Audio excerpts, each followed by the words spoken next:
Yes, the situation is now we have a bit more information which are quite useful, but you have to differentiate on the individual level and on the public health or societal level. For all of us on an individual level, the current studies indicate something really good, so that the virus is probably, hopefully this will be confirmed in various other countries as well, is less severe in some way.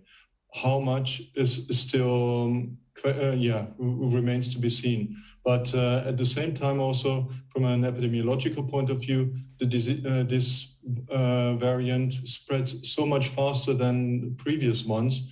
So society and our healthcare system is still running a high risk of being overrun very soon. Somewhat encouragingly, when you look at where the first Omicron outbreak emerged in South Africa, you are seeing a slowing in the case rates there. I'm wondering what you make of the trajectory and just how rapidly the case growth seems to be slowing there, and if that's something we can extrapolate when it comes to the waves we're seeing in the UK, the US, Europe, and around the world. You have to think about the situation in South Africa and in other countries individually. I mean, in South Africa, the situation is that most people had previous experience with the coronavirus. So there is some immune response, quite a strong immune response available there. So it is very difficult to extrapolate this to other countries at this point in time.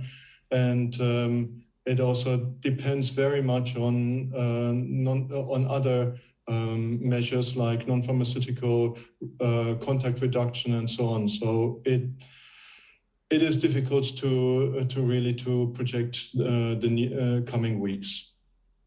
Dr. Reintjes, one of the charts that has really stuck out to me over the last couple of weeks is this one comparing Delta cases to Omicron cases. And yes, if you look at the astronomical rise in overall cases we're seeing here in the UK and increasingly in other parts of the world, Omicron cases are dominating in terms of the absolute number. But we are seeing a continued rise in Delta cases in many places.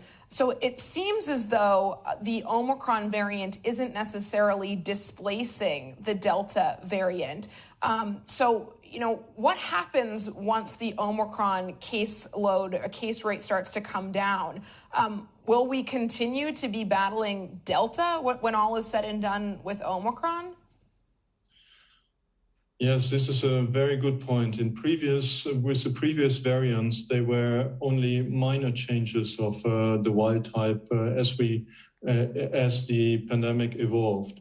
Now with Omicron, there are lots of changes, as we all have heard and learned, which also makes it more difficult for our immune system and for the vaccines, for example, to protect against the Omicron, an infection against the Omicron variant.